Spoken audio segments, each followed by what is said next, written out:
नमस्कार सभी को। अब हम पढ़ेंगे कारक भाग 2।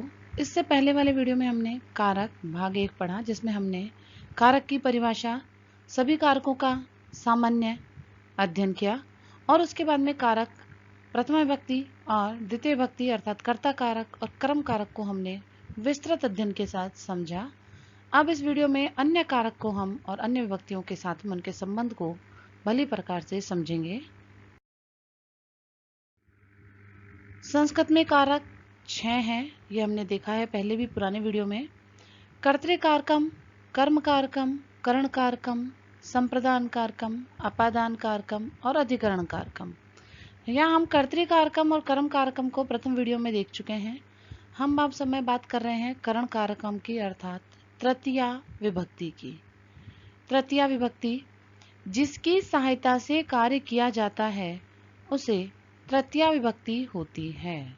अर्थात जिसकी सहायता से कार्य को किया जा रहा है, क्रिया की जा रही है, क्रिया के होने में जो सहायक होता है उसमें हम तृतीया विभक्ति लगाते हैं और वही तृतीय विभक्ति वाला कार्य वो हमारा करण कारक कहलाता है। तो रचना कलमेन पत्रम लिखती, वाक्य में पत्र का लेखन कलम की सहायता से किया जा रहा है, अतः पत्र लेखन में सहायक होने के कारण कलन में तृतीया विभक्ति है। रामः रावणं बाणेन हतवान, इस वाक्य में रावण को मारने में बाण प्रमुख साधन है, अतः बाणेन में तृतीय विभक्ति का प्रयोग किया गया है। तो जिसकी सहायता से कार्य किया जा रहा है, यहाँ लेखन कार्य कलम की सहायता से किया जा रहा है तो कलम में हमने तृतीया लगाई, और मारने का कार्य बाण की सहायता से किया जा रहा है तो बाण में हमने तृतीय विभक्ति का प्रयोग किया है। और यह जो तृतीय विभक्ति होती है इसे ही हम करण कारक भी कहते हैं। कुछ अन्य शब्द हैं जिन्हें हम उपपद विभक्ति भी कहते हैं कि इन शब्दों के साथ में सदैव तृतीया ही विभक्ति लगती है। जैसे हमने द्वितीया में उपपद पढ़ी, वैसे ये तृतीया के कुछ उपपद शब्द हैं। सह, साथ, सह के योग में सदैव तृतीय विभक्ति लगती है और जिसके की साथ है उसी में तृतीया का प्रयोग किया जाता है। जैसे सोहन है, रामेण सह गच्छति, सोहन राम के साथ जाता है। यहाँ साथ जाने क्रिया रामेण राम के साथ हो रही है, इसलिए रामेण में तृतीय विभक्ति का प्रयोग किया जाएगा। सह के योग में रामेण में तृतीय विभक्ति का प्रयोग किया जाएगा। सार्धम, साथ, गोपालः रामपालेन सार्धम क्रीडति, गोपाल रामपाल के साथ खेलता है।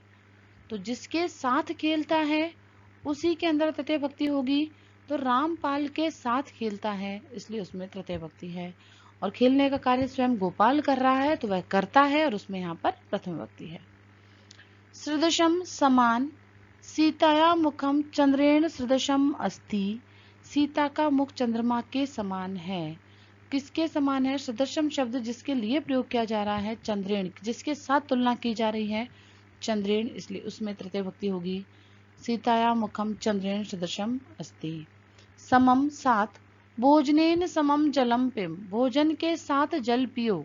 समम साथ के योग में जिसके साथ की बात की जा रही है तो भोजनेन की बात की जा रही है, तो भोजनेन में तृतीय विभक्ति का प्रयोग किया जाएगा।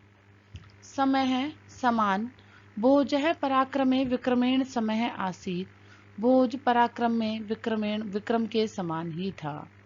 तो यहाँ पर जिसके समान था विक्रमेण, उसी में तृतीय विभक्ति का प्रयोग किया गया है, विक्रमेण। अलम, अलम के योग में भी तृतीय विभक्ति का प्रयोग किया जाता है, तो अलम जहां शब्द आ जाएगा वहां तृतीया होगी, अलम विवादेन। विना, विना के योग में तृतीया का प्रयोग किया जाता है। अभी हमने पुराने वीडियो में देखा था कि विना के साथ द्वितीया का भी प्रयोग किया जाता है, तो ये यहाँ पर दोनों ही तरफ दोनों ही प्रयोग किए जा सकते हैं।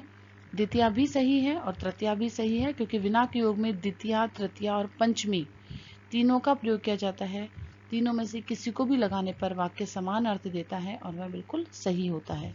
रामेण विना सीता दुखिता अभवन, राम के बिना सीता दुखी थी, जिसके बिना तो रामेण, इसलिए रामेण में तृतीय विभक्ति का प्रयोग किया गया है।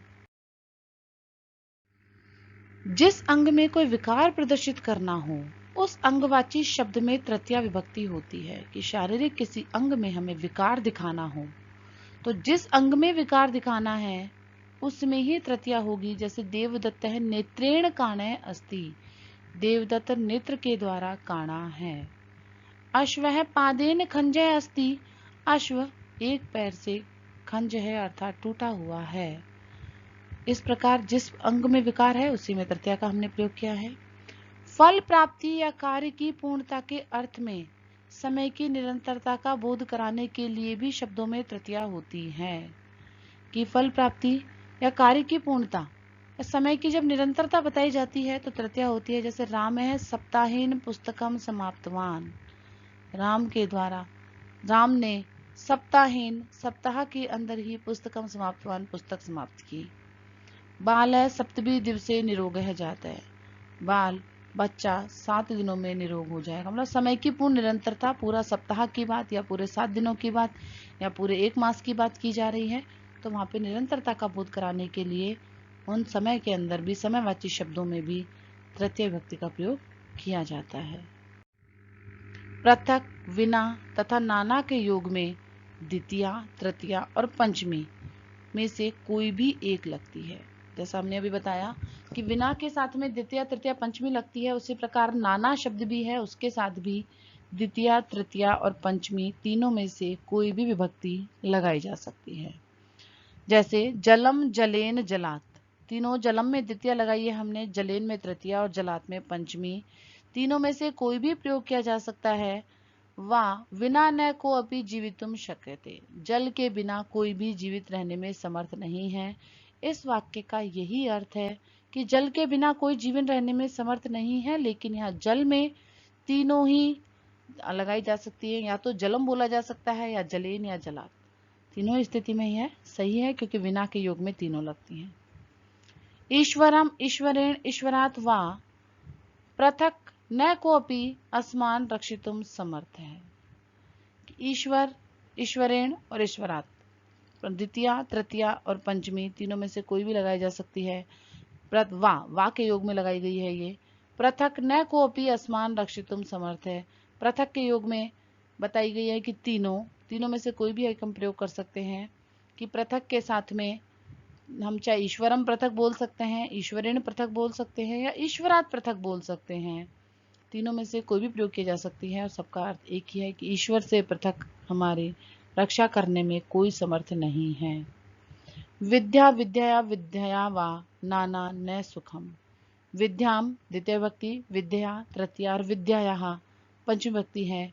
इनके बिना कहीं भी सुख नहीं है। तो यहाँ नाना के योग में भी तीनों में से हम किसी का भी प्रयोग कर सकते हैं। चतुर्थी विभक्ति, संप्रदान कारक के योग में चतुर्थी विभक्ति होती है। दा धातु के योग में जिसे दिया जा रहा है उसमें भी चतुर्थी विभक्ति होती है। कि जिसे हम दे रहे हैं उसमें चतुर्थी विभक्ति होती है। दा धातु, तो पिता पुत्राय पुस्तकम यच्छति, यच्छति देना दा धातु है। दा धातु के योग में जिसे दिया जा रहा है, तो पिता पुत्र को पुस्तक दे रहे हैं तो पिता पुत्राय पुस्तकम यच्छति। राजा भिक्षुकाय वस्त्रम ददाति, यहाँ भिक्षुकाय भिक्षुक के लिए वस्त्र दिया जा रहा है, तो जिसे दिया जा रहा है उसमें चतुर्थी के नियम से भिक्षुकाय वस्त्रम ददाति का प्रयोग किया गया है। अधोलिखित शब्दों के योग में भी चतुर्थी विभक्ति होती है। जैसे रुच, अच्छा लगना, बालकाय मोदकम रोचते, बालक को लड्डू अच्छा लगता है। रुच धातु के योग में बालक को, जिसको अच्छा लगता है, बालक को अच्छा लगता है, इसलिए बालकाय बालक में चतुर्थी विभक्ति। क्रुद्ध, क्रोध करना, स्वामी सेवकाय क्रुद्धति, स्वामी सेवक के ऊपर क्रोध करता है, तो जिसके ऊपर क्रोध किया जा रहा है सेवक के लिए क्रोध कर रहा है, इसलिए उसमें चतुर्थी विभक्ति का प्रयोग किया गया। कुप, क्रोध करना, माता पुत्राय कुप्यति, माता पुत्र के लिए क्रोध कर रही है तो इसलिए पुत्र में चतुर्थी विभक्ति। द्रोह, द्रोह करना, मंदमती छात्राय योग्याय छात्राय ध्रुयति, मंदमती छात्र योग्य छात्र के लिए द्रोह करते हैं। यहाँ पर जिसके लिए द्रोह किया जाता है तो योग्याय छात्राय में चतुर्थी विभक्ति का प्रयोग किया गया है। स्पृह, चाहना, आभूषणेभ्य स्पृहति नारी, आभूषण जो है नारी के लिए प्रिय है, तो स्पृह योग्य आभूषण किसको चाह रही हैं, वो आभूषण को चाह रही हैं, इसलिए आभूषणेभ्य में चतुर्थी विभक्ति का प्रयोग किया गया है।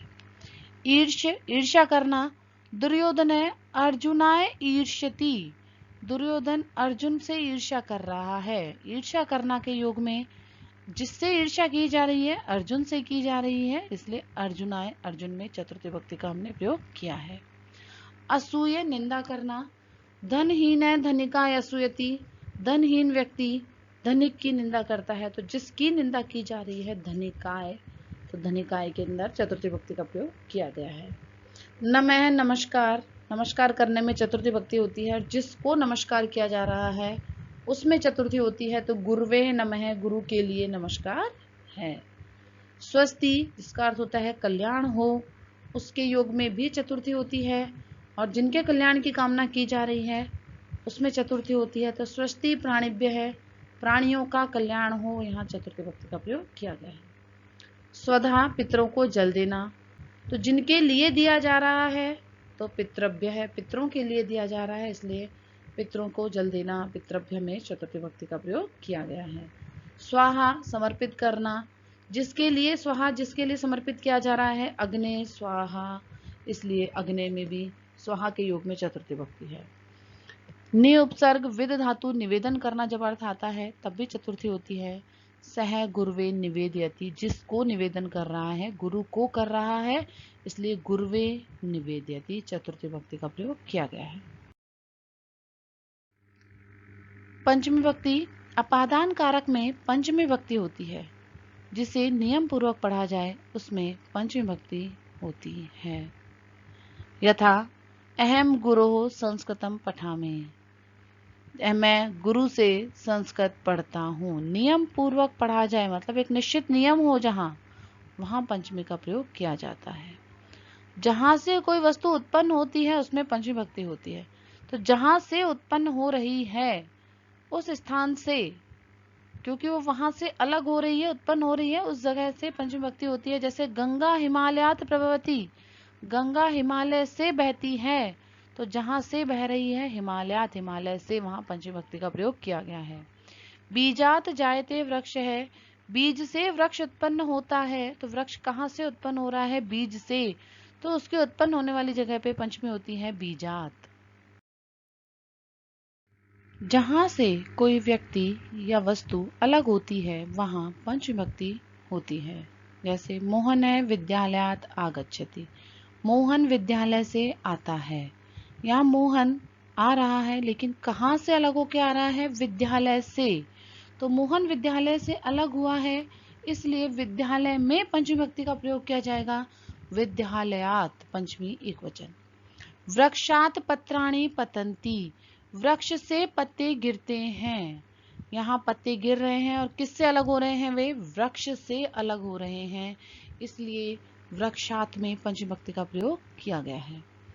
भी, त्रा तथा त्रस धातु के योग में भय हेतु में पंचमी विभक्ति का प्रयोग किया जाता है। भी, त्रा और त्रस तीनों ही धातु भय के लिए प्रयोग में की जाती हैं, तो भय का जो हेतु होता है, जिसकी वजह से भय होता है, डर होता है, उन सभी में पंचमी विभक्ति का प्रयोग किया जाता है। जैसे रामः पापात विभेति, यहाँ भी धातु है, पापात विभेति पाप से डरता है, यहाँ भय का कारण पाप है, इसलिए पापात में पंचमी विभक्ति का प्रयोग किया गया। रक्षक है चोरात त्रायते, रक्षक चोरात, रक्षक चोर से रक्षा करता है, यहाँ जिससे रक्षा कर रहा है चोरात, इसलिए वहां पर चौरात में पंचमी विभक्ति का प्रयोग किया गया है। गोकुल है दुर्जनात त्रस्त है, गोकुल दुर्जन से परेशान है, यहाँ जिससे परेशान है, हेतु जो है परेशानी का, वहां दुर्जनात है, तो दुर्जनात में पंचमी विभक्ति का प्रयोग किया गया है। दुर्जन में दुर्जनात के साथ पंचमी विभक्ति का प्रयोग किया गया है।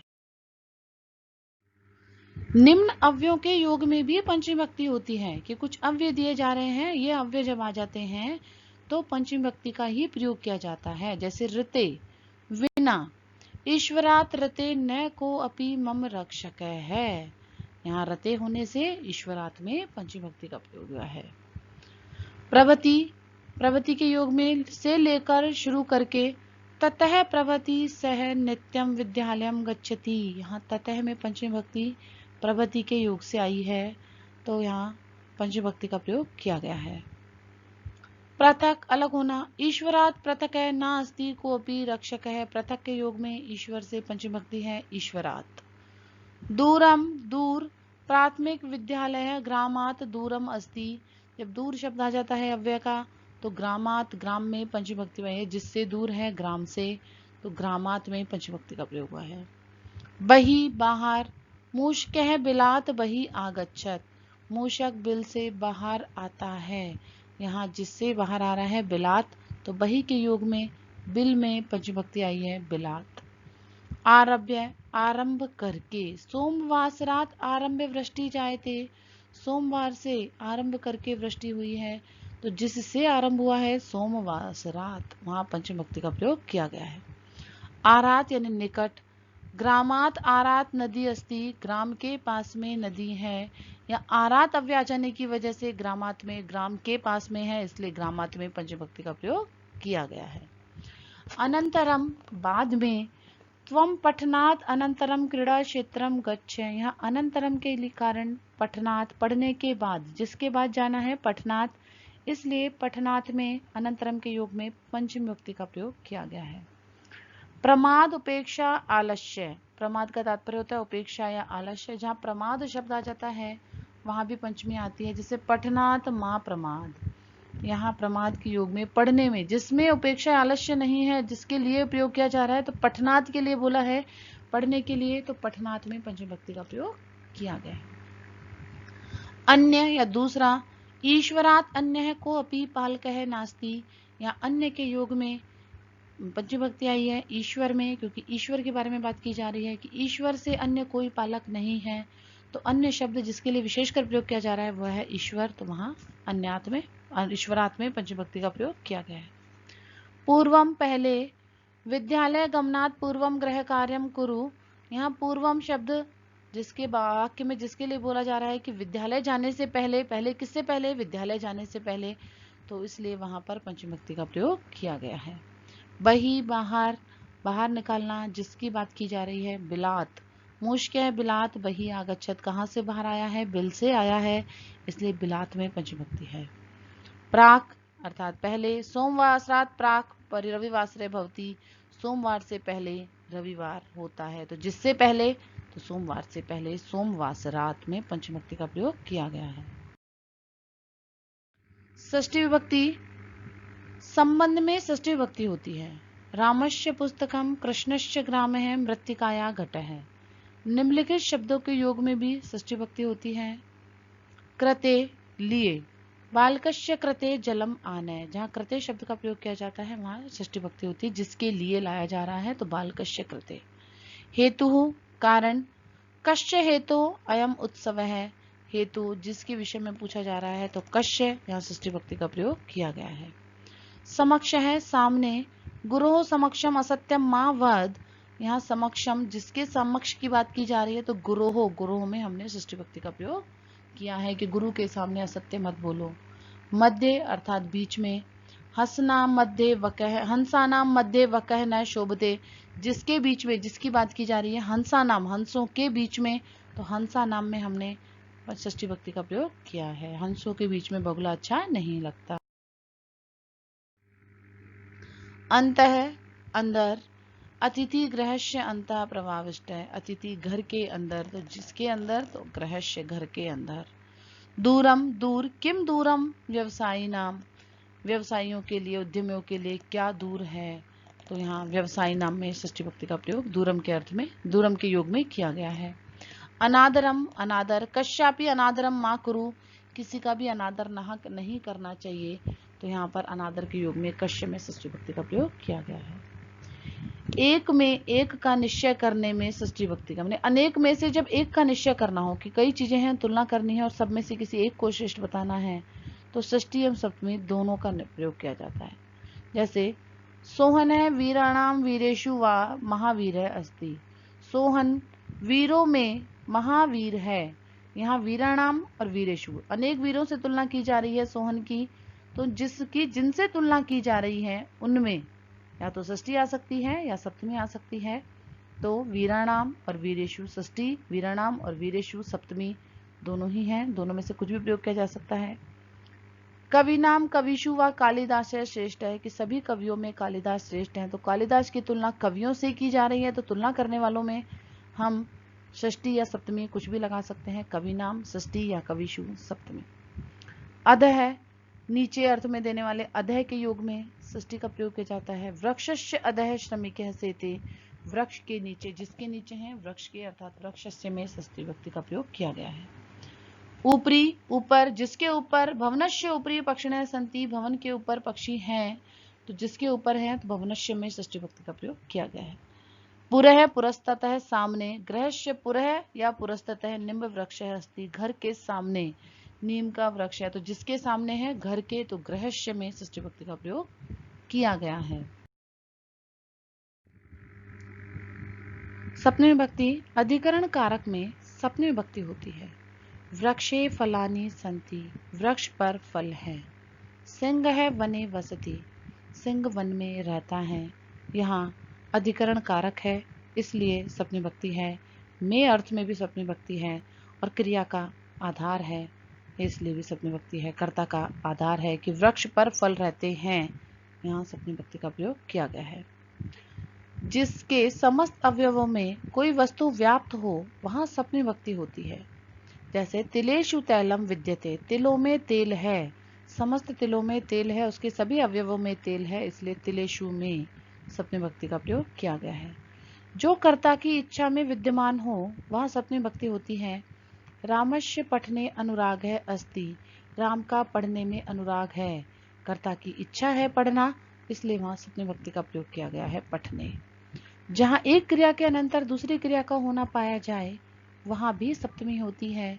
जैसे सूर्य अस्तंगते पक्षिणः नीडम गता, सूर्य के अस्त में जाने पर पक्षी घोंसले की ओर चले जाते हैं। यहाँ सूर्य का अस्त में जाना एक क्रिया है, और उसके बाद अन्य क्रिया हो रही है पक्षियों का घोंसले में जाना। तो यहाँ जो पहली क्रिया हुई है उसमें हम सप्तमी का प्रयोग करेंगे। सूर्य अस्तंगते पक्षिणः नीडम गतः। रामे वनम गते दशरथः प्राणान एतज्जन, राम के वन में जाने से दशरथ के प्राण त्याग दिए। यहाँ दो क्रिया हो रही हैं, राम का वन में जाना और दशरथ का प्राण त्याग देना। तो जो प्रथम क्रिया है राम का वन में जाना, रामे वनम गते, इसमें सप्तमी विभक्ति का प्रयोग किया जाएगा।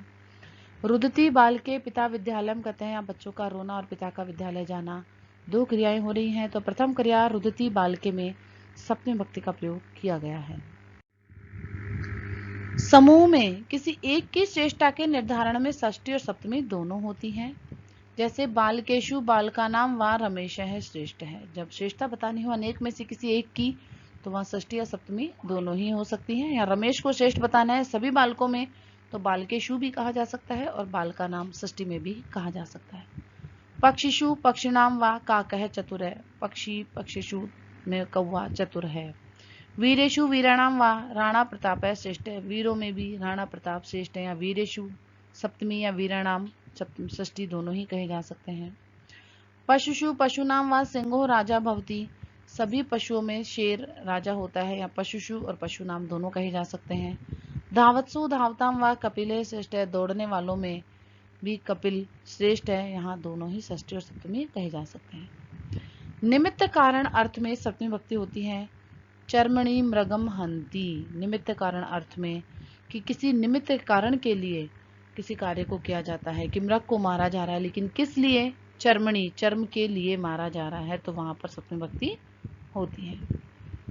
प्रवीण कुशल है, जब प्रवीण अर्थ जो होता है कुशल अर्थ में, तो चतुर के योग में सप्तमी होती है। जैसे प्रवीण है कुशल है। वीणाया प्रवीण है, वीणा बजाने में प्रवीण चतुर। चतुर है रमा वार्तालापे चतुरा, रमा वार्तालाप में चतुर है, तो वार्तालापे में सप्तमी विभक्ति का प्रयोग किया गया है। धन्यवाद है। इस प्रकार हमारा यह कारक प्रकरण भाग 2 यहाँ समाप्त होता है।